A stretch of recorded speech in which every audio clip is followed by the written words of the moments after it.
Hello, good evening, and welcome to the Talkin Kop for this Sunday night. The first one back for 2024. I'm Gav. I have Keith. I have Emmet. I have Seany. Liverpool weren't really arsed today, but still went to the Emirates and won 2-0 in the FA Cup, which was so fucking pleasing. Starting out with a game where you look and go, I'm not too sure about this. Liverpool don't look too arsed, and then you just win. It was absolutely fantastic. Into round four. We're going to talk about the game. The lads done a great hour earlier on, post-match reaction. We're going to have a little chat around with some players, looking forward to the week ahead.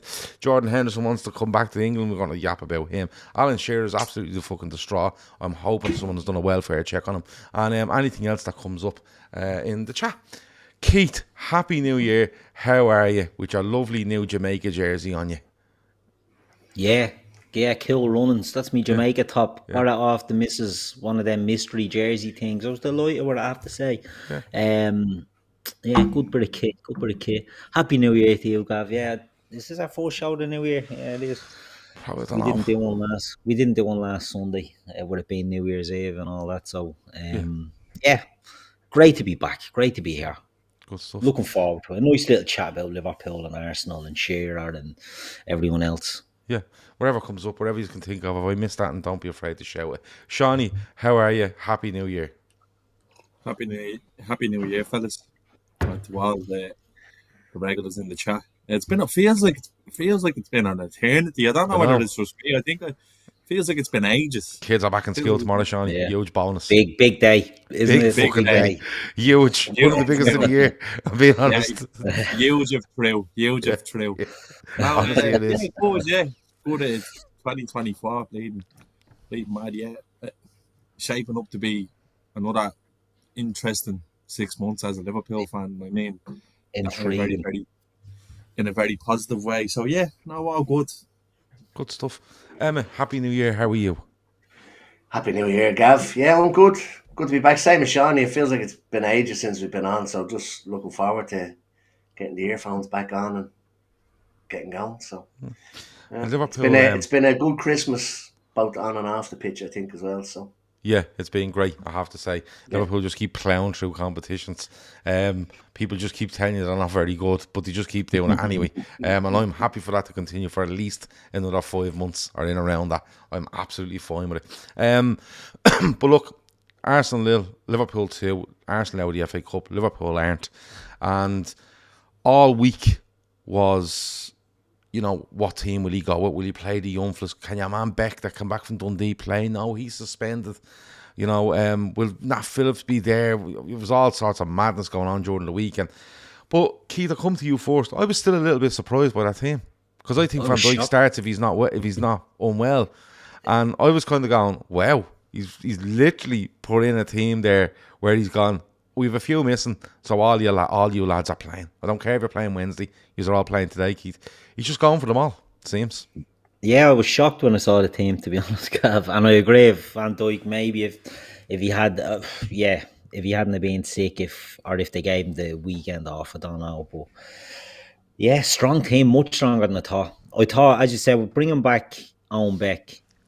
So I know Nat Phillips and Reece Williams came back, but they were sort of bleeding sent back, or their loans returned to sender. Loans were ended. You know what I mean? They weren't exactly called back for any emergency.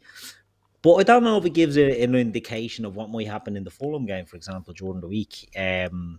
But the team, surprised how it could be a thing, and maybe it is that he's not going to make wholesale changes to the starting lineup, but he's going to just, bringing in the young players. He'll just use the normal 15, 16 players, but giving them an hour. The ones that are getting into that red zone will get an hour, and he'll deal with subs on 60, and he'll deal with other ones, and he'll use it that way. Because I was shocked. I was thinking of what the team would be.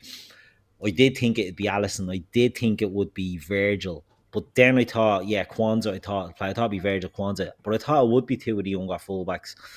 And I thought the midfield then might have had a little grenade thrown in as well, with one of the younger players getting a game in there. I thought Elliott might have been moved up into the front three. But he went very, very strong. Jota is the one that sort of misses out in the front three, which tells me he should probably play against Fulham with another two of the others. I just don't know how to guess it now, because every time you think, and look, we've been born with this, playing players not in dead rubbers, but in games that maybe are not super priorities. And he went in with it today, and do you know what? I'm fucking delighted he did, because that was a sweet, sweet victory today. Fucking chuffed. And when I seen the lineup, I went, ooh, and then I looked at Arsenal's and I went, okay, because if we'd have went in and thrown a few, bodies in there, and Arsenal were literally coming out and playing as strong as they could, I think maybe. I wonder what they thinking it. Were they thinking they probably were, because we're going to put a marker down here and hit them for 4 or 5. And the thing is, they're in a bit of a spot now where that's 3 defeats in a row, I think, for Arsenal. So they're probably in a spot where they're going, we need this win, just not so much for the cup. It mightn't be our biggest priority, but we need something to get back on the bike here. And he went as strong as he could. You'd argue maybe Martinelli or Reece Nelson, but Martinelli apparently hasn't been in great form. Talking to some Arsenal fans and stuff like that. But Emmet, do we make too much of what this lineup was going to be? Because like Kevin Ball says there, I think it was Kev earlier on, there's a couple of people in the chat have said, look, we 6 days break to this. And then after this, if you win or lose, you basically have Fulham, and then a 10-day break, 11-day break. So, do we make too much of what this might be? No, I don't think so. And I think we haven't been in this position in a long, long time where our subs bench for a normal Premier League game is actually, I won't say as strong, but still strong. Like, look at the Europa games. We've been making 8 or 9 changes, but like Keith said, not playing any of the young kids, right? The odd time you'd see them in there. But we're in a position now where we can play League Cup games or play FA Cup games, make 7 or 8 changes, and still be playing first team players. I haven't been in a position like that for the last couple of years because of the likes of Ox, Keita. You were forced into playing the kids.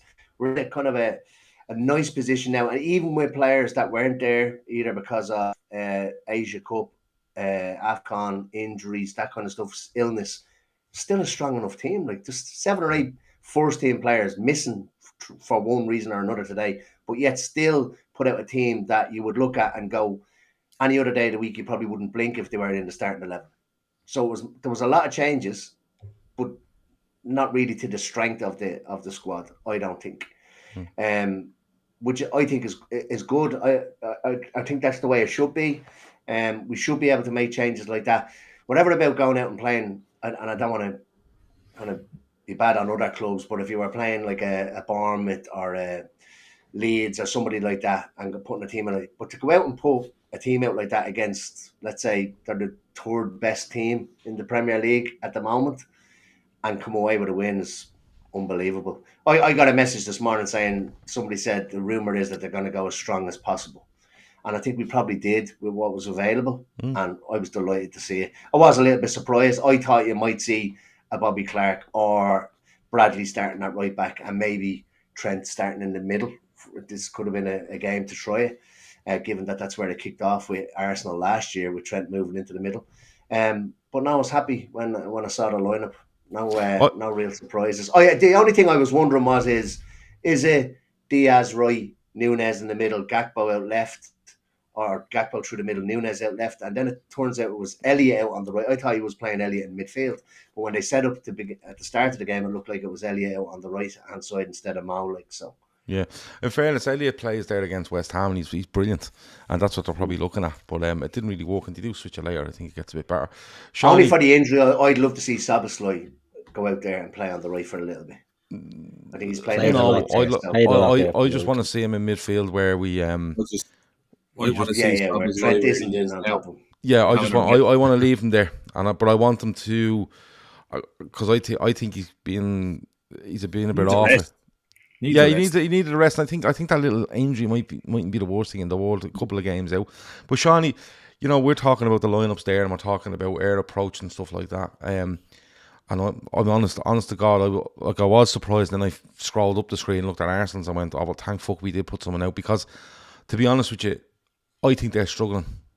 and I think they're struggling in a number of areas. And I just didn't want to. I wasn't too harsh going into the game, but when I seen the lineups, then I thought to myself, no, actually, if you have a think about this, I don't want to give them any fucking encouragement here, none whatsoever. I want to. Now we might lose the game narrowly, fine. It's the FA Cup, but I don't want to give them anything there, Seany, because I think they're struggling, and I think they're struggling badly. Yeah, it became a much bigger game for Arsenal than it did for us. I think with their results over the Christmas, where this kind of look, I can say it now in hindsight, and look, Kev in the chat will back up. Like I've been saying it in WhatsApps as well. Like the FA Cup, I can give a take, especially when your third round draw is away from home to Arsenal. I just had a look out curiosity here at the run when we win it in 2022. We play every game at home up until the quarter final, and the first away game is away to buoyant Nottingham Forest in the Championship, and then the games we played before that, I think it's, I can't remember who the first game was, Northampton Town or something. Sure, West Brom and fucking Norwich, who I think were battling relegation at the time in the Premier League. So I think a run in the FA Cup for me always kind of depends on where, like, if we get pulled out of tomorrow away at the Etihad, I wouldn't give a bollocks really. If you had got knocked out today, I'm not being funny. I'm not to sound elitist. I think if you're going to get knocked out of this competition, the best time to get knocked out is in the third round where you have time. And I honestly feel like if that had got to 0-0 at the 89th minute today, Klopp would have just been whistling on to Alisson going round and say, "Come here, fuck Konate, will you? Fuck off, replay." But it became a huge game for them with their recent results, and I think it was kind of not like a dick swinging competition. I think it completely played into their hands because they had to go gun ho and sort of show that we're this mighty Arsenal super team that are ready to challenge on all fronts. And I don't think they are. Like some of the narratives I've seen coming out of the game today, Arsenal fans and all going, they battered us and I don't know how they didn't win. Like Alan Shearer, and we're going to get onto it, saying that they should have been 4-0 up after 10 minutes when the 3 chances in the space for second, whereas the first one goes in. I think that's 1-0 and then a tip off. Shearer, you big fucking sausage. How it works, you know. You don't get 3 goals. He's up there for sausage of the week. I'm just going to say. Yeah, that'll show you the direction that we're going. But come here, missing a few big bodies today, but I have to say, Gav, although I didn't find myself too invested in the build up to this game and stuff like that, I'm fucking delighted with somehow. Like some players really stepped up today and started to show like that. Yeah, they might be. I'll tell you what, then kick it off. I was going to ask this, so I'll let you kick it off. Yeah. Give me your first player that stood up then. I'll leave man of the match to one of you. I won't get into him, but I think one who was fucking. I can't get my head around this home midfield thing. Just let him do what he was doing today. Trent was out of this world today. Like, I'm not. He's genuinely, and I mean it when I say it, he's genuinely, when you're watching him like that, one of the best footballers in the world. Forget about right back, centre mid, wherever he's fucking playing. If he's on a football pitch, he's dazzling. He was a joke today. He was unbelievable today. His use of the ball, setting us up on attacks. And you can see now he's become a real fucking leader where other lads in this team are starting to look to him to kind of influence games. He's a magnificent footballer, and I know we probably will dig out the BBC fucking commentary to him. Oh yeah, I'm just biding my time. They did wax lyrical about him. He was playing. There were so many standout. Like but they were so quick. Yeah, but so quick to highlight them getting beaten twice by Martinelli, weren't they? Like, yeah, but look, Martinelli did what? Like, look, can you happen can be anyone. You can be beaten by a player, but you're showing him into an area where he can't watch it, and that's exactly what he done. Yeah, you're not like. But there are pains to say, oh, he's still not great defensively. And they ignore all the good defensive stuff he did. Look at the other fella who they're bigging up at right back there today. Ben White got absolutely torched by fucking. He was terrible. Honestly, God, he was awful there. Yeah, man, Geordie Shaw merchant, fucking shite bag. Trent, when you're watching him in full flow, like he's a joke. I seen a clip before we come on, Seany. The ball goes in the box. First half, ball goes in the box. He takes it in his own box. Takes a touch, goes by one fella, goes by another fella, and then pings it 45 yards to Diaz. Yeah, he's stupid. No, he's he's ridiculous. He makes a pass when we're 1-0 up, and it's the first time volley under pressure into space for Nunez, and you're just kind of thinking, like, you take it for granted. We take it. We're so used to seeing that we take this for granted. What this fella does on the ball, you see him ghosting Declan Rice and all today, just cruising past midfield. His first touch is immaculate. His ball control is immaculate. Another one in the corner in the second half. Konate flicks it out to him, and he traps it in the little fucking diagonal, in the day of the corner flag, the quadrant, and clips it down the line. Like, he's a magnificent footballer, and you know what? He's really grown into, like, total credit to Jurgen Klopp, because you can see now that he's, like, armbands and leadership can work either way with players. Sometimes it can hinder them, and sometimes it can kick them onto the next level. And he's a Liverpool captain in the making. There's no doubt about it. He's Liverpool's next captain. There's no doubt. Yeah. I don't think there's any doubt about it. He's a magnificent footballer. I'll go as far as saying he literally he's getting in every start and having a more football at the moment. And if you don't agree with me, you don't give a bollocks. Yeah, I don't really. But the thing is, like, the BBC were quite quick as well about, always defensive stuff, get him into midfield, the protective defensive stuff, and you're like, but again, you still don't see what Liverpool are doing here. Like, is that fucking, like, narrow-minded? The reason he's playing at right back and doing this stuff is for Liverpool to take advantage of what he is and numbers we can get in midfield to do it. Yes, going the other way, he's probably a 6.5, 7 out of 10 defender, 1-on-1. That's what he is. And there's no problem with that, because let's be honest about it. In another life, Trent is probably playing as an 8, right? And playing there since he's 12. And he turns up at Liverpool and he's running amok as an 8. But he's not. What he is a unbelievable footballer that happened to come into Liverpool at right back, and Klopp went, you're staying there and you're always going to stay there, but we will do our best to incorporate your abilities into this team. Now, I've had this weeks ago. I was on about this weeks ago. We were talking about it, and I said one of the Monday night shows, and my argument is, if you put Trent into midfield, you then pigeonhole him into a midfield spot, and then you just make him so easy to track, so easy to look after. Make sure he always has his back to your goal. He's always facing his own goal, and you can do that. And any player can run around and do that and just be physical on you and not let you move.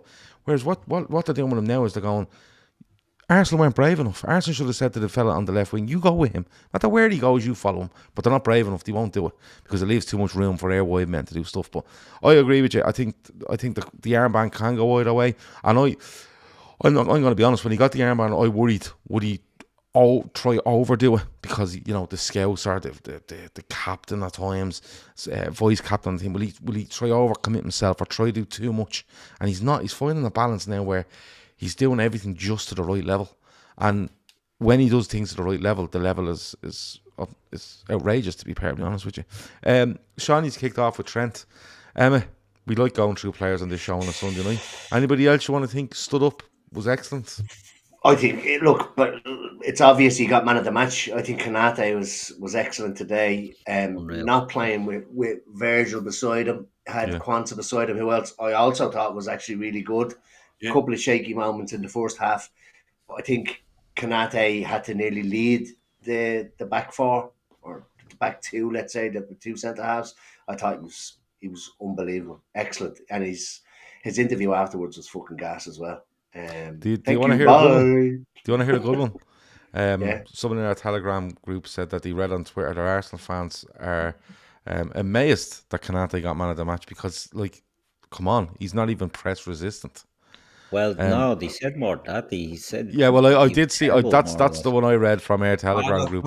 Yeah, Arsenal fans' biggest fucking idiots on the internet. I'll tell you that now for free. Yeah. And again, I'm going to go on one. At the danger of going on one here, I'll keep it short. Where the fuck did they get this sense of arrogance from? They've won fucking not more winning in the last 20 years. They've never won a European Cup. I don't know, with the sense of arrogance and entitlement coming out of Arsenal fans is fucking mental. And they go on about these referee conspiracies every other week. That Brooks fella was fucking shy today. Let me tell you that as well, while we're here. Like that let's have a right. He was fucking brutal as well today. They're fucking ages, Arsenal fans, and I'm delighted because that was a real custard pie in the face today, as if to say that's how a big side operates, and that's what a team with the mentality he'll go on and win things this season will do. We'll use all pander around about fucking the next coming there you have standing on the sideline and Declan Rice in the middle who's a good player, but none of these players have done fuck all. Imagine the scrutiny here, lads, would be under if you are underperforming like fucking Saka is or Martinelli is or Odegaard. Like, honestly, I reckon I could mark him. Show him on his left, you can fuck all else to you. Honest to God. All of the second coming. I hate the narrative around Arsenal. It does me fucking tits in. I don't think I'd mind. I'm so happy that their bubble has been well and truly burst over in the last few weeks. They need to be looking up at us and City. They want to start looking behind them because, honestly, fucking Spurs are on their tails massively, and they haven't even got a washer to rub together to go out and buy Ivan Toney, who I think would be a fucking disaster signing. So I hope it happens. I hope he's pumped on him as well. So yeah, sorry, Will. Sorry to he was keeping that short, Emmet. He swore he was at the start. But come here, can I ask you something? I agree. I thought Konate was excellent. I thought Quanta was excellent. Gomez was a bit shaky. I thought Gomez was excellent as well. Yeah, but he was a bit shaky in early moments. But then he just went and done his job. But Emma, when you look at Konate, the amount of games he plays beside Virgil, I'd say the vast majority of games he's played with Liverpool is beside Virgil, right? Most of the centre-halves are the same. But I thought there was a real leadership from him as well today because Quanta's still young, and I thought Quanta was excellent, don't get me wrong. But there's definitely parts of the game that he has to be talked through and, watch this, watch that, stuff like that. How big is it for Konate to come through a game like that where he's the senior centre-half? Doesn't often happen with him. It's massive. We've seen it a couple of times before. I think he's played on the left-hand side when Virgil was actually out injured. And you could see him kind of pointing and marshalling the defence. But to then do it with someone, and I don't think it was with Quanta, I think it was with either a Matip or with a Gomez, who are fairly experienced, even though Gomez is still classed him as young. I think, was he 26 or something like that? Still youngish compared to Van Dijk. I think it was massive today to have someone like a 20-year-old beside you because like Konate is not much older than him either. But to see that kind of leadership from him, because let's face it, we're not going to have Van Dijk forever. I think Konate will be massive for us if he can steer clear of injuries. I don't think he plays today if Van Dijk wasn't sick. I think he's the one that sits it out. And then, like, we didn't have another recognised centre-half on the bench, did we? No, it would have been Gomez probably would have got shifted. Yeah, going in there and then Chambers out onto the left or whatever. Yeah. So I think, from a player that probably was told that he wasn't playing, to then Van Dijk not looking great and being told he's not playing, to then go in and put in the performance that he had, I think it's massive. And for going forward, if he can stay fit, you might be able to have a game off with Van Dijk. I know it's probably nobody wants to see it, but there might be games later on in the season where you want to give Van Dijk a bit of a break. And you can feel confident in taking him out and putting those two lads in there. Jono says, Klopp, quote, on Konate, I stood with him yesterday and said, look to your left and your right, who should lead this back line? And he said, me. So,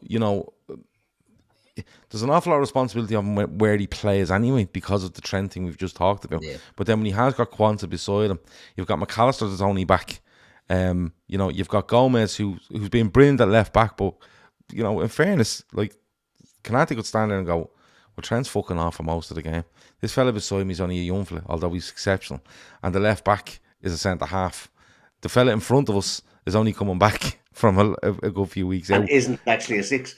Yeah, and so it would have been fair for him to go, here lads, he's a bleeding stitching me up here. But I thought he was excellent, and he just does his job. Just do your job. And once you do it, we have the quality there that when everyone does their job, very few can live with us. Keith, they're screaming at me in the chat here about Bradley and Clark. Yeah. One of the best yellows you'll ever see from Clark. Yeah. Loved it. Just takes Royce out. And you know what? When Royce hits the deck, Royce knows. Royce knows that little bollocks had to do me lovely there. Because that's all he wanted. But I thought Bradley, Klopp has spoken about him being kind of gangly, wiry. He's starting to fill out, and he done excellent when he came on. He was brilliant. I mean, they make them changes at 0-0, and I don't know if Klopp is saying, right, I'll take the defeat here. You know what I mean? I'll take it. We've got the hair. We're not going to get played and slaughtered. We'll take a glorious 1-0 defeat, and he puts the 2 lads on. But I thought they injected an awful lot. Now, I thought Gravenberch coming on injected a lot as well, and I think that sort of energy that went into midfield. I thought Bobby Clark went in and went very under the radar. Thought he was very good, right? Very good. But that yellow card, Endo's a view for that as well. It's something we haven't had. That sort of little bit of cynicism, you know, in a midfield player taking on them little take them out. We've seen it for too long. They'd let them go, fucking take a player out. I loved it when Bobby Clark done that. But Conor Bradley, like, really, really surprised how good he was, how comfortable he was, how confident he was, because he's up against Martinelli. And let's be honest, Martinelli was sent on to be their killer. You know what I mean? He's sent on to say, right, Reece Nelson, get the fucking boat. You're off. You had a chance. We're putting on the big gun now. He's going to come in here, traditionally roasts Trent. You know what I mean? Because of his pace, the gaps that Trent leaves, he tends to get in there and occupy them spaces. And I thought Bradley was brilliant. Had him on toast when he came on. I thought it was a great cameo, defensively and attacking. I thought they were both brilliant when they came on. And, right, well, they didn't change the game. You know what I mean? But I thought they definitely played a part, and they certainly didn't weaken Liverpool, because, again, if you go back to the narratives, like, if you listen to this, like, Liverpool were lucky to get out of there today. And the reality is, it was quite the opposite. You know what I mean? Arsenal were good for a patch in the first half. They didn't fucking bother. Like, Alisson's not coming out there with a smell of sweat off him because he didn't have to do one. As Seany said earlier, a little burst where there was 3 or 4 chances in one move. Do you know what I mean? And not even big chances. They're like semi chances. I think Ramsdale makes more. Like, Alisson makes 95% saves, look routine, but everything's straight at him. Alisson's not stretching for that. And there was nothing to worry him, wasn't there? Probably not average one in the first half. Like, we hit the bar as many times as they did. Like, I really don't get it. The only one where Alisson was really stretching was the cross that actually deflected off one of our own players. Yeah, but that's and he's kind of stretching. Yeah. That's as much of a stretch he had to do today. But if you are listening to people talking, you'd swear that Arsenal are being pepper. Well, this is where Shearer comes into it, because Shearer kicked all this off after the Liverpool-Newcastle game, where he called Jota embarrassing and stuff like that. Now, I did see someone on Twitter showing a clip of Alan Shearer at a World Cup, no one near him, just jumping on the ground, and just tweeted Alan and went, "Hi Alan, I think this is embarrassing," right? So that put him back in his box. But Shearer for me is like any pundit. He's gone in there with his narrative. He's hurting over the Newcastle game, and that's going to dictate his day regardless. He was up Arsenal's hole from the first minute. He didn't want to give Liverpool any credit. It was this. He just went on and on and on. He was distraught Liverpool are winning. You know, he must have killed him to give Konate man of the match. And, like, it doesn't matter if it's Shearer. It's just any of them. Just put anyone in that chair, and that's what they do. Like, it's just they have a narrative going in. They stick with it, and then eventually he starts begrudgingly kind of turning on towards Arteta. Then near the end, and then it's like, he doesn't know what his opinion is, and they're all like that. And someone said earlier, 200 likes and gavel, go bleeding rasher on Alan Shearer. I'm not going to go rasher on him. I just find it gas that most people watching that game come over going, Jesus, Alan Shearer is very upset by that. Alan Shearer is the man that spent the majority of his career at Southampton and Newcastle. The main genius has been the same. And that's all it is. It doesn't matter who it is, Seany. It's whoever. Look, Gary Neville, I understand. Yeah, because he's a tick. And he was a United captain. I don't expect him to be, as much as he should be professional, I don't expect him to be impartial when he's giving his opinion on Liverpool. But Jermaine Genius, since we beat them in Madrid that time, hates Liverpool. I can't stand listening to Do you know what happens, Seany? I've worked it out. And what it is they've been badly born. I'd say a lot of them, the likes of Shearer and all, were probably grown up in the fucking, whenever he grew up, would have been watching Liverpool winning everything as a young fella anyway. Yeah, no doubt. So that unconscious bias is there anyway. It's just, and that's the problem. I genuinely think they should be putting YouTubers and all commentating on these games and going the colour way and just going away from getting ex-pros on, because it's that they're turning into, it's like a pantomime sort of fucking it's a script when you're watching football. It's completely and it doesn't add to it adds nothing to the spectacle. No, it adds nothing. It just annoys you. It's like it's like going into a Michelin star restaurant and you're getting a dessert and it's lovely, and then the waiter just comes over, whips his flute out and dips it in it, and then walks off. That's like having. That's like fucking. It's nothing like that, but I'm taking that all day long. That's how I'm going with this. Yeah. And now it's like where Sky Nobody stop him. Go on, Johnny. Sky bring in Drury, isn't it? Yeah. And they're putting them up in the gantry with Neville and Carragher, and I'm like, what's the fucking point?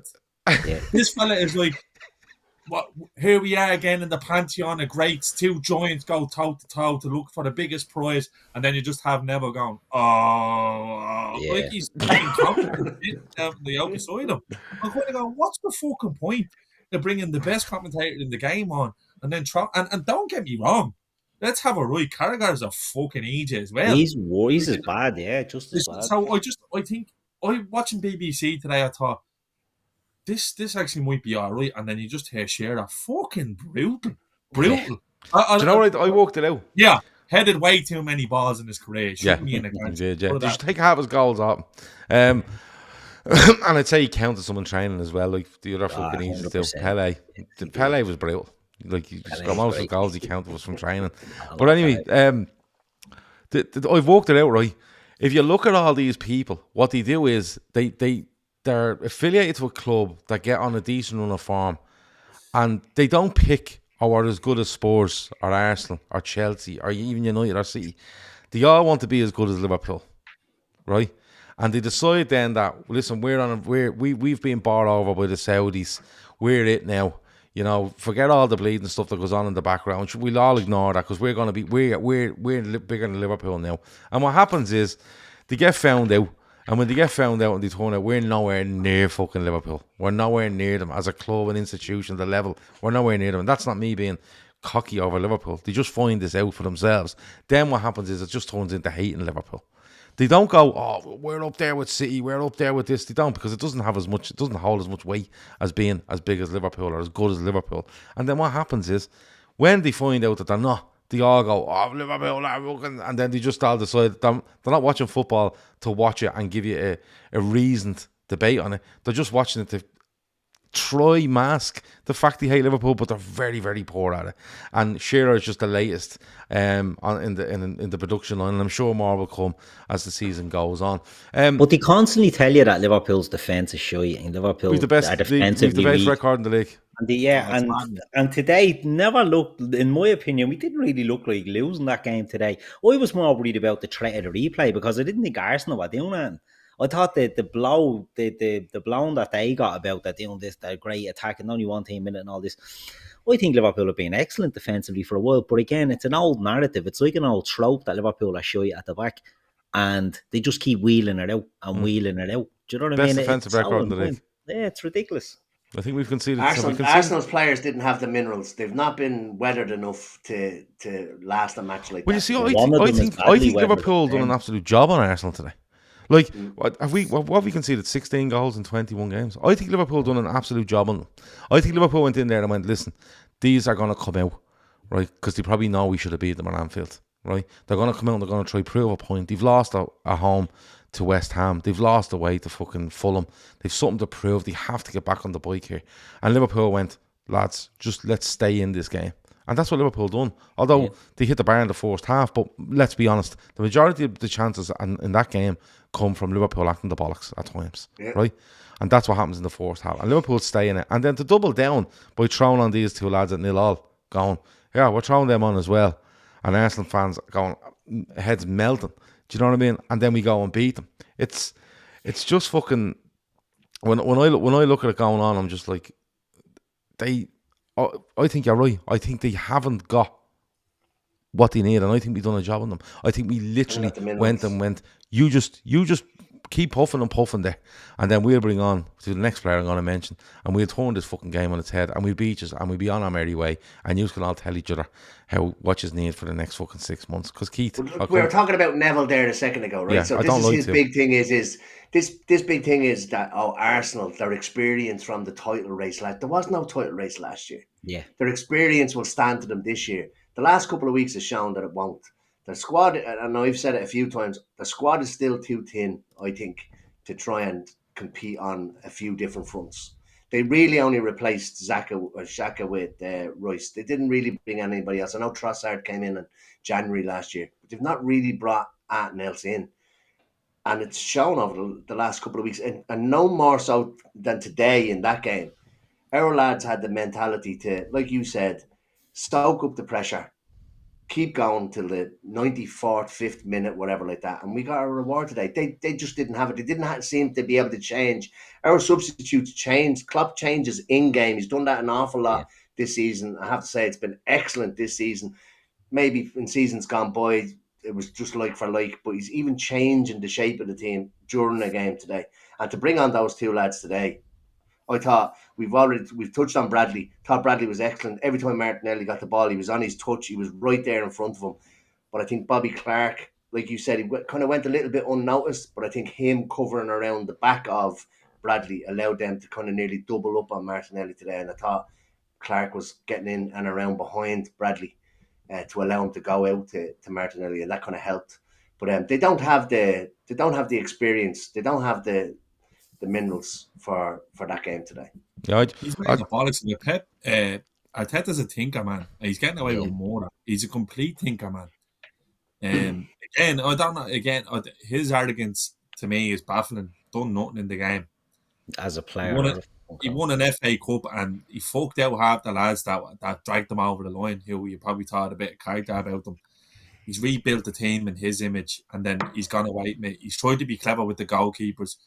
He's come out with all sorts of shit. There's a bang of Brendan Rodgers on. Honestly, there's a smell of shit up, to be honest with you. There is a smell of shit up. No, there is. Like this, like I agree with you.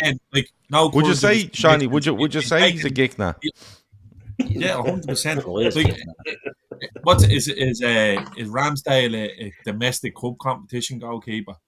Is that what it was? He throws him into that. Like, he's made bollocks of it. He's made an absolute bollocks of it.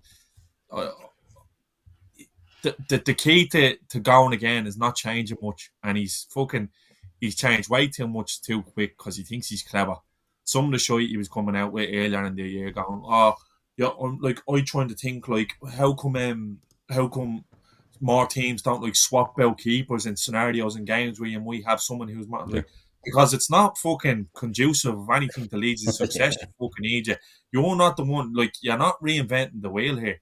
I think the worst name you can level at a manager is to be a thinker man, and that's exactly what he is. He's getting away with absolute murder, and it's great because he has the world completely pulled over the majority of the Arsenal fan base's eyes. They see this young fucking bright spark in him and all, and the talk from him about to walk away and all during the summer. Well, I think it's going to get worse, a lot worse for Arsenal before it gets better, because he's honestly, I think he's made an absolute hames of this year. They're worse off now than they were last year, despite signing someone like Declan Rice. At the detriment, like, you're taking Xhaka out of your team and moving him on. He's basically signed Declan Rice, and what he's done, he's signed Declan Rice. He spent the rest of his FFP money that would have kept him tight, nicely in position if he wanted to in January, on Kai Havertz. And then what he's done is he signed the goalkeeper, and that's no better than the goalkeeper they have. And not only that, he hasn't committed to either of them either. So he's just made a big situation out of goalkeepers. He's a geek now. That's basically it. I love the goalkeeping situation that he's done there, because you're right, he's just made it worse. He had a hamburger and he bought a cheeseburger and he ignored the Big Mac. So he's basically done nothing in his goalkeeping department. He's gone from having a 5 out of 10. But did someone walk into McDonald's, take that flute out and stick it onto his burger? That's what you need to ask. Put it on the hamburger and put a bit of cheese on it, and that's Yeah. what he's ended up with. Yeah. Because So yeah. he started with a hamburger with cheese, and he's ended up with someone's flute in a burger. Right is the hamburger with the cake. It's not on it. It's just fucked to the side. So it's a little bit better, but it's like... Can we stop talking about burgers? It's still Yeah, not a sorry. Yeah. We're hungry. Anyway, yeah, he's a geek now. But anyway, Keith, I wanted to go to you. We have a nice little diddle going on here, I think, with Diogo Jota, and I think we want our team to do as well as possibly we can. We have got players missing in Salah and stuff like that, and all you want is these players to stand up and play. I think Gakpo grew into it. I thought Nunez was a bit of a menace all day. He tried his bollocks out, although he was fairly isolated first half. We get on to Diaz in a minute, but like, we're all sitting there. I know we all are sitting there on 75 or 70 or whatever, going, he's just going to bring Jota on and this is all going to be okay because he's a little bollocks, isn't he? And he just finds spaces. He gets in between players. He jumps higher than anybody. He hits the bar with a header. He'll be pushing to play Wednesday, and he'll be probably pushing to play against Bournemouth when we get back into league form or league games. But I'm liking this. Let's just bring Jota on for the last 25 because people are terrified of him. Because Arsenal looked fucking terrified when he came on.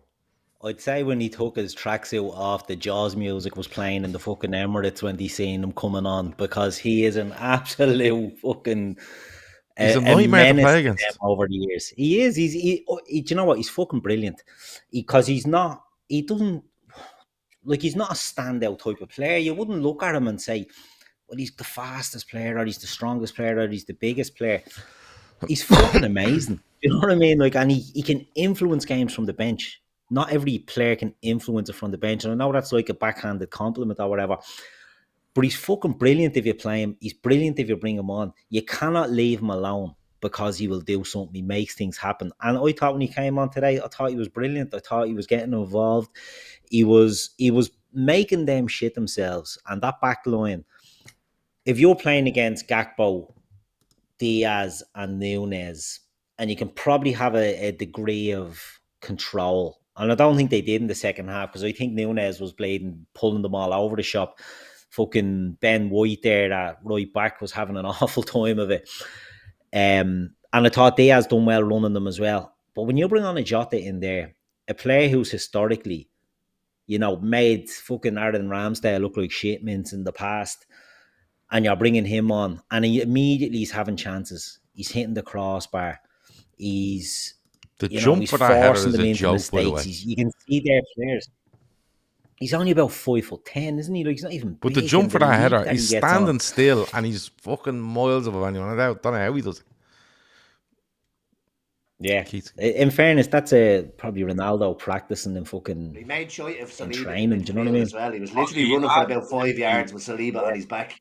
Bullied Saliba. He bullied Saliba. If Gabriel wouldn't go near him, he has a tussle with Gabriel as soon as he comes on. You can see Gabriel looking at the ref going, "You're not going to blow that."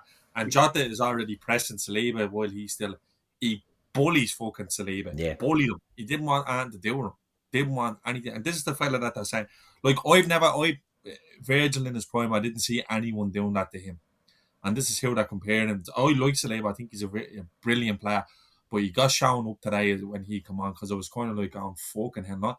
Because like Keith said, he's a completely different problem to a Gakpo or even a Nunez down. I think Darwin is blunted down the middle. I think you see the best of Darwin at the moment. I love when they keep switching. Yeah. I love when he's down the middle 1 minute and he's out left the next.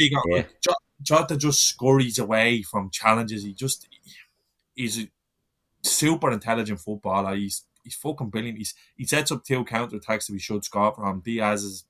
Nunez's fucking final pass is poor, but he gave them a real turn in the soil. And I even seen some Arsenal fans remarking on it, going, I was literally fucking, I was like a little sigh of relief when I seen that Jota was starting off the bench.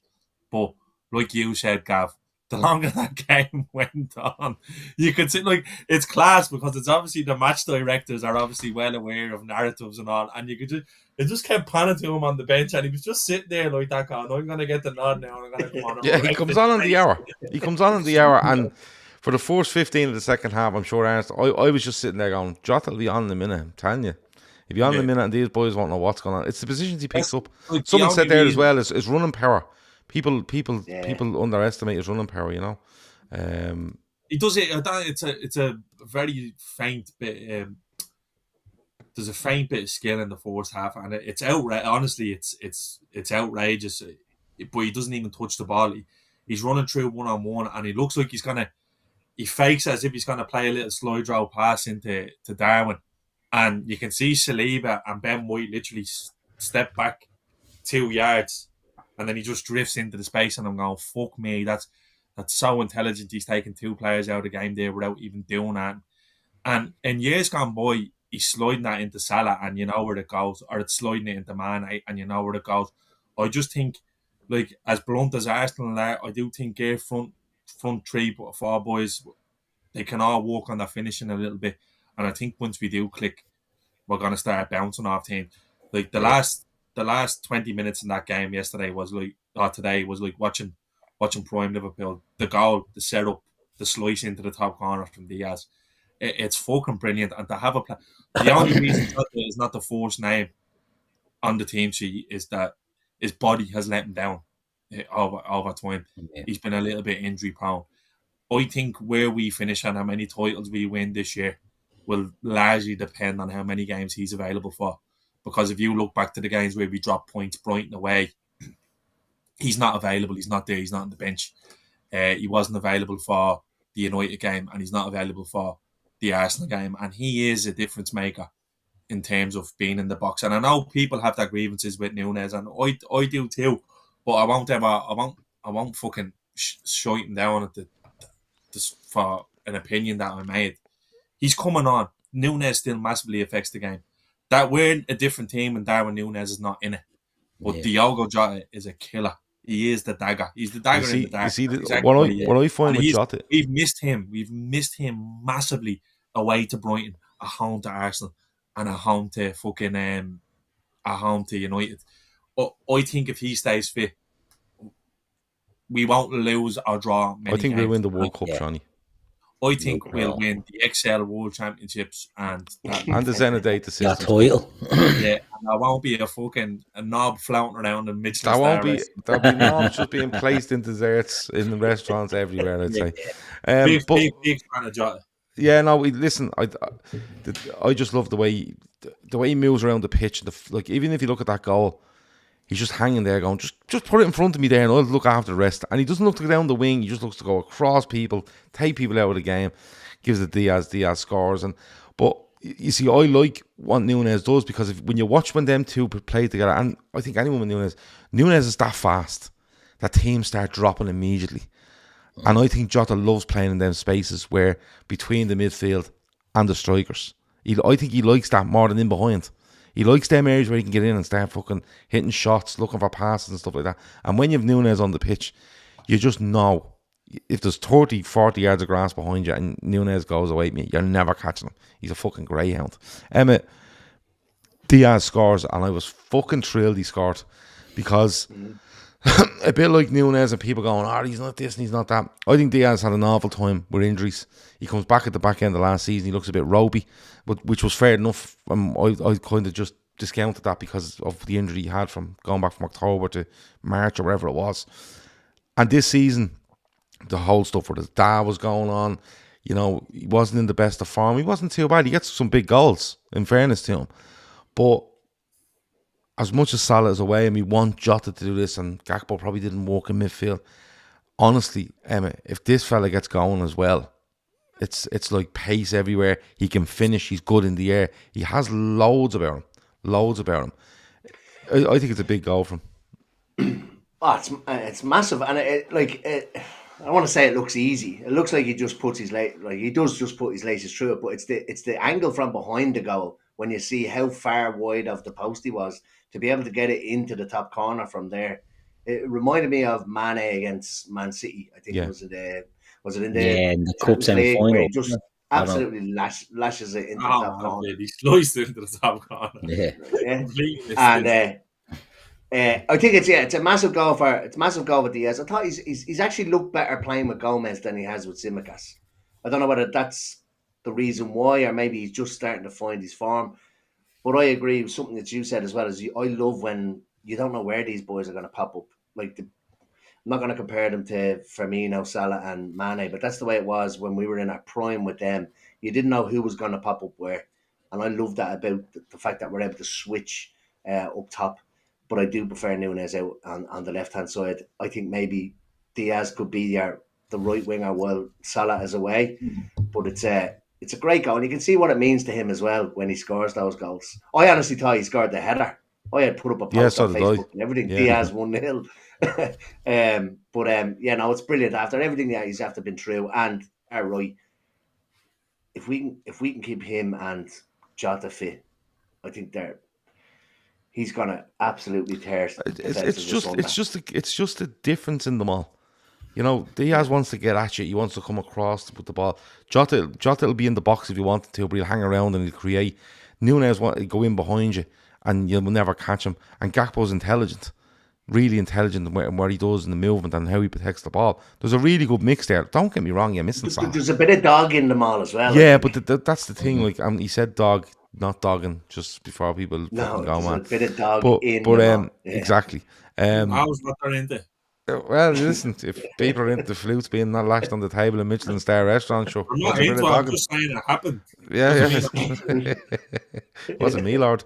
But come here, like, it's just, you're missing Salah, don't get me wrong, but I think I'd be more worried if there was no variety in what we're doing. If we just had an out-and-out right winger, an out-and-out left winger, and a striker, and you're kind of going, everyone knows what we're doing. A bit like Arsenal, to be fair. Yeah, because that's they're the poster boys for that. Yeah. They've no alternatives. Yeah, and when it's not working for them, they're fucked. Yeah, and I just think that the way they can move around and switch, and I mean switch positions every 5 minutes.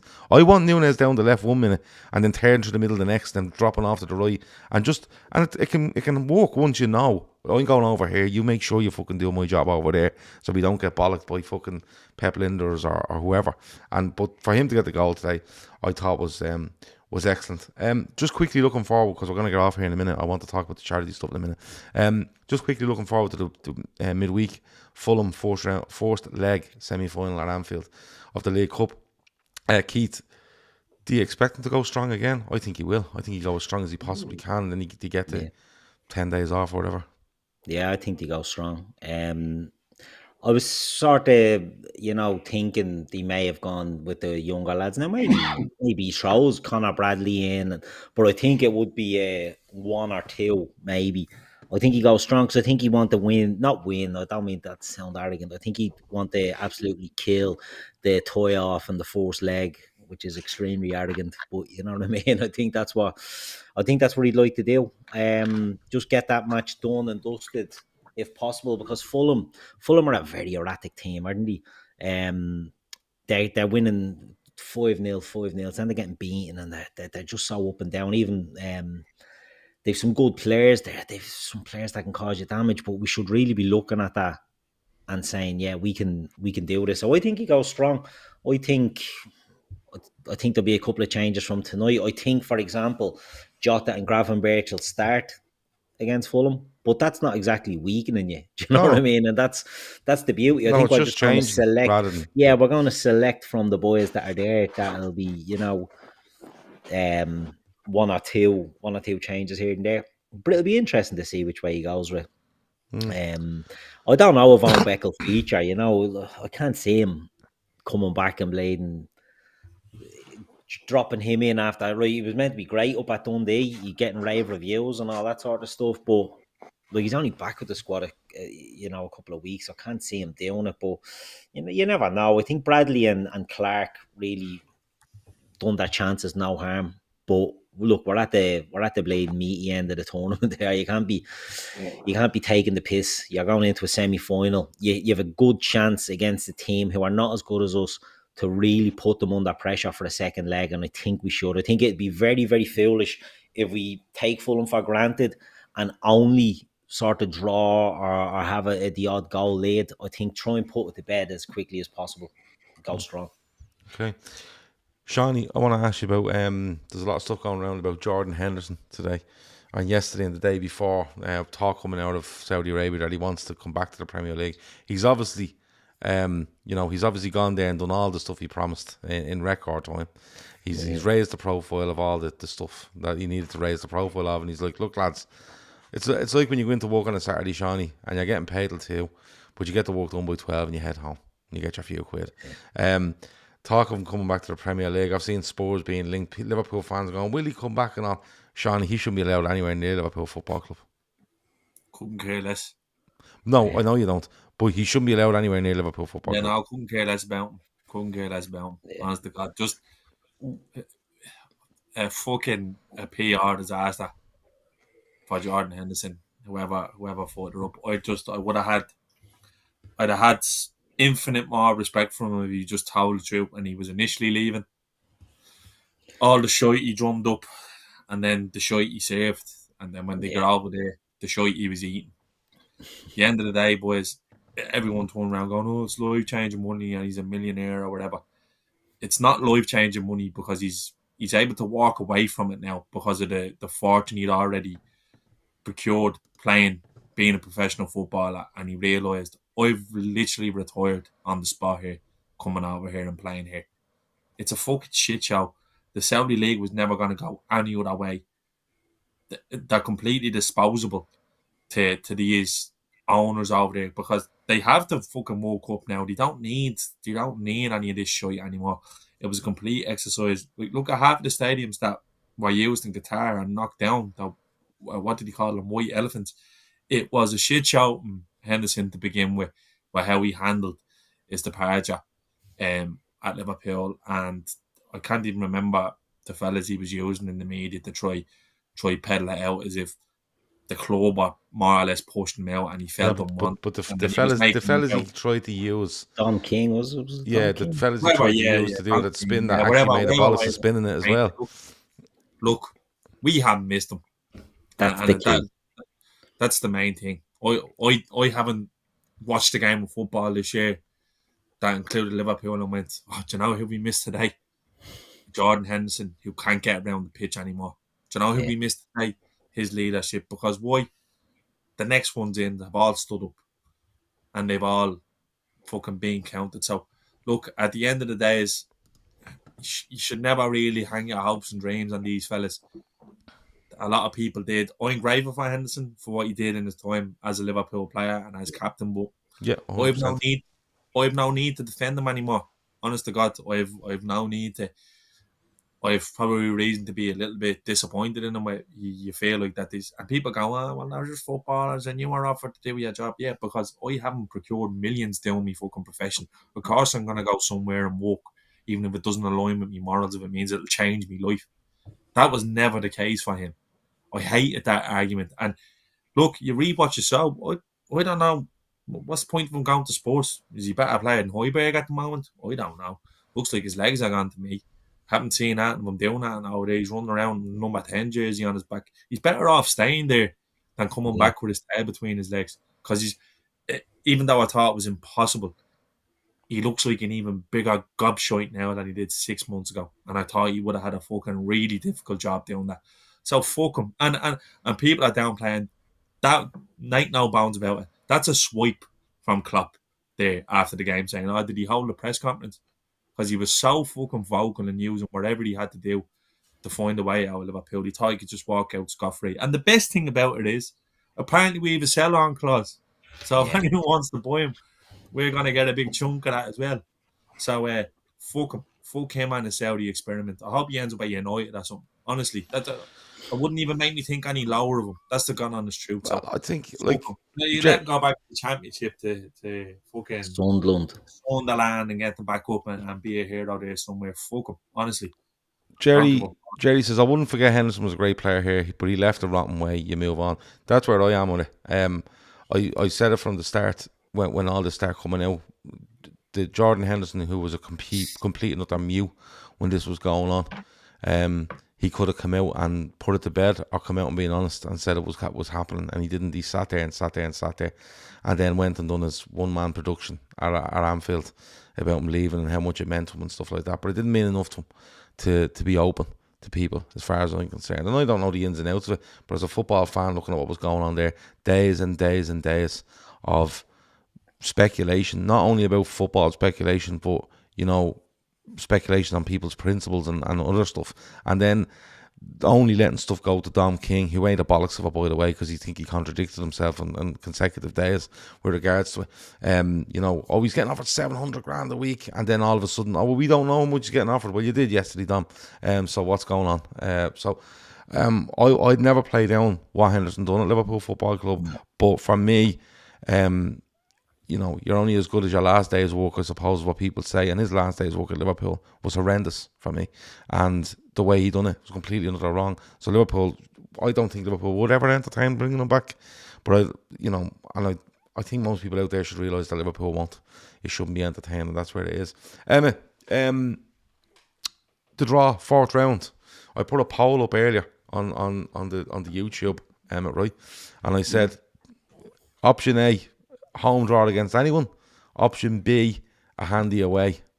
Which would you take? Either. Do I have to pick one? Yeah, well, that's the two Either. options. I don't give it. You know, do you look at a questionnaire and go A or B? Or do I have to pick one? Is there more options? No, it's A or B. Anyone at home. Yeah. Anyone at home. Anyone at home. Yeah, I'd be the same. Anyone at home. Give me that handy away, I'll take it. No, anyone at home. You beat anyone at home. Like, imagine getting City at home in the 4th round. Then you beat them and you're like, okay. Yeah, there's always that. I wouldn't mind both getting played in some shite bags away, even. Not a tricky away. Home draw every week until we have to go to fucking Wembley. And I'll take Wigan at home. I like the Wigan at home show. Of course, they don't play till tomorrow against Manchester of United. All the way from Manchester United land. Anyway, that's about it. Before we go, you can see on screen, and when you listen later, you'll hear this. Our 2024 charity fundraiser is for fan support and food banks in Liverpool and the Lighthouse in Dublin, both two excellent organisations that help people that are struggling to make ends meet. And they go out of their way, volunteer work, feeding people, getting food parcels to them, all sorts of stuff. And listen, everyone, you know, when we done stuff on you know, breast cancer, you're like, everyone knows someone that has breast cancer. I'd say everyone knows someone that's fucking struggling a bit at times to make ends meet. It's not an easy world to live in at the moment, whether you're in Ireland or the UK. When you compare them both, they're not too fucking dissimilar when you actually look at the way the carry-on is. So, this is our target. €10,000 to be split evenly between fan support and food banks and the Lighthouse. The link is in the description if you'd like to donate. It's across our social media if you'd like to donate. And if you can donate, brilliant. If you can't, please take the link, share it. Family, friends, people you don't like, it doesn't matter. People you play football with, people you go to the pub with. If you're in the pub, show them. Every fiver and tenner makes a massive difference. We're already up to £500, which is great because it's only literally kicked off and we're only getting it out there. But please donate if you can, and if not, share it. If you're watching this show or you support us in any way, please share it. Our golf day has been confirmed for Friday the 7th of June 2024. Ashbourne Golf Club in County Meath. There's a limited amount of spaces. It costs €60 per player. You can put your own name down on your own, or you can put a team of 4 in, or you and a mate, you and 2 mates, whatever it might be. talkinkop1@gmail.com. talkinkop1@gmail.com. Send us an email. Tell us who you are, how many players you want. And what we're doing is we're taking those names. We're holding your name for a week. And if you pay, you're in. If you're not, your name gets taken off the list, because a lot of people have jumped in and start paying already. I think we're up to 20 already, and we might only have about 40 spaces. So the golf day is there if you want to play. If you want to donate, we've told you about it. If you want to sponsor, again, email us, talkinkop1@gmail.com, because you can sponsor tee boxes, long drive, nearest the pin. You can send us money and we'll buy prizes for the raffle. You can do anything like that. And if you want to give money for a prize but you don't want to get the prize, we'll take the money off you and go and buy it. I'll send Keith to shops. Keith loves going to shop. And when he goes to shop, someone notices him. So he loves all that. He fucking loves it. And if you're planning on playing, look at I know fucking time is difficult. Look at staying overnight. We had a fucking great night. The crack. We're gonna have a night this year as well.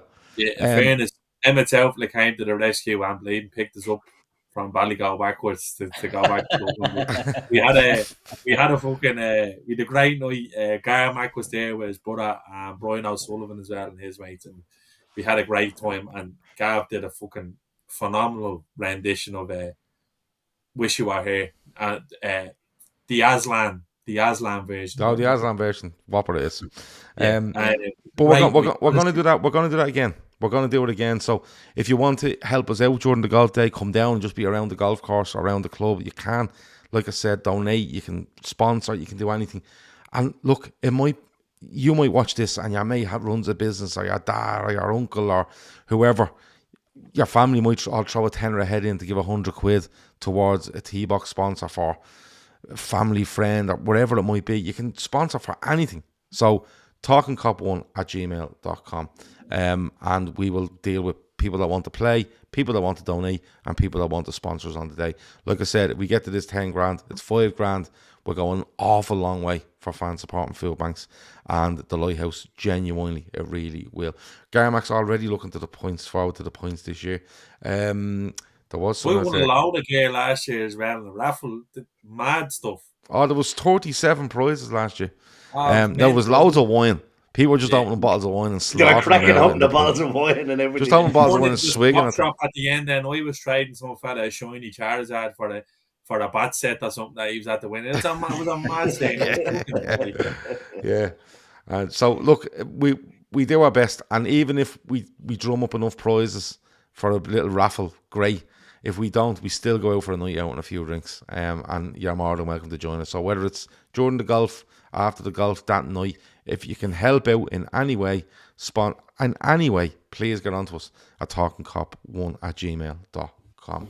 I'd love to get down for the crack and the Guinnesses, Paul. Well, then you just come down, Paul. We're not listening to excuses. We're not listening to people on the fucking 8th of June going, oh, they're loving to go to that. We're telling you now, you can go, right? You mightn't even play golf. Just come down. The golf club has a bar. The golf club has a big bar, serves food. The Guinness is deadly. And don't play about golf. Just sit and scoop while we're out playing golf. It's fucking the business. I might even just sit there with you. Get someone else to go and play in my place. Like, you know what I mean? But let me see. Veranda Cheese has one in there for the adults. I'm not reading that out. Yeah. Come here. Can I just send a picture of your man first, will you, please?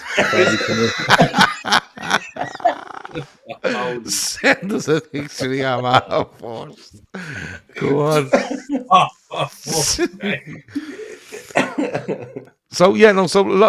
Last thing on it. A lot of people think, oh, I don't play golf. You don't have to.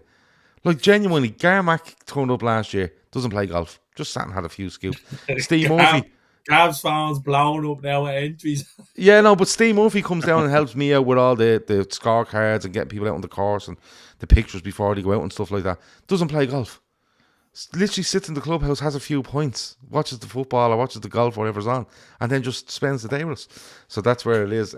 Sorry, go on. You wanted to say something, Shawnee, before we Chris Cowan was on for comment of the day there before I nearly come in. Chris Cowan referred to, I don't even know why I found this funny, but it is apt. He referred to Jota earlier as a golf GT.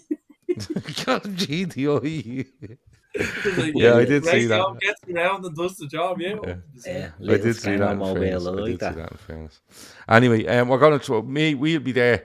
Emmet will be playing. I'll be playing. Keith won't play, but I won't be playing. I can't play golf. But he'll be there. I'll say he'll be there. I can't play golf either. I just do golf for the walk. Sean will be there. Steve Murphy will be there. Andy will be there. Who else will be there? Neely's ma. Neely's ma will be there. And if Neely can get a lift off, he'll be there as well. Who else? There's loads. Brian O'Sullivan that will be there. There should be more than one loss in there this year. There should. Well, yeah, that's the rumour. There'll be more than one loss in going this year. But like I said, turn up, have a good day. Oh, look at Paul Giovanni's not letting us go either. Yeah. Sausage. Who's sausage? A Shearer sausage of the week? No, Joey Barton can't be sausage of the week every week. Although he could. Shearer and Henderson in a Mackham Geordie fucking sausage sandwich. Sausage sandwich, there you go. That would literally. And just you're about to tuck into your sausage sandwich. The waiter comes over and takes his flu out and lobs it onto that sandwich. And then you have to tell all the boys over in Saudi that Henderson was in a sausage sandwich with Alan Shearer, and who knows what he might do to him then. Yeah. I just hope he's done all his work before he heads off. That's it. Anyway, that has been weird, to be honest. But Liverpool have beaten Arsenal by 2 goals in the FA Cup. They progressed to the 4th round. They've Wolves. They don't. They have Fulham during the week. Wednesday, first leg of the League Cup semi-final. With regards to shows this week, the 30 will be back. I'd say every morning this week, 10 a.m, where we just come on, do 10 minutes of football, 20 minutes of nonsense to get your day going. We will have match reaction on Wednesday, and I think we will have something Tuesday and Thursday. Keith done an excellent show for the members called The Helm, episode 2 on Everton's ownership. That's there now for members if you want to watch on YouTube. It's not called The Helmet. The Helm. The hell. Sorry, I heard you wrong. Jeez, yeah, well, you did. That's because you're thinking about Neely's ma. Now you have it. But no, it was a great chat with Dave Downey from the Blue Room about the ownership around Everton. That's there for members if you want to watch it now. It will be released later on in the week as an audio podcast and released to the general feed on YouTube as well. If you're not a member, try become them. It's the crack. It's an absolute crack. I know what you're laughing at when I say that. But anyway, I'm getting out of here because the innuendos now is just getting beyond the joke. And listen, when you come to the golf day, that's all we do. We just sit there laughing at each other because everything that comes out of your mouth, we can spin it whatever way we feel like it. That has been the Talkin Kop for Sunday night. Thanks to Keith, thanks to Emmet, thanks to Seany, thanks to everyone in the chat. It's been an absolute pleasure. Over and out.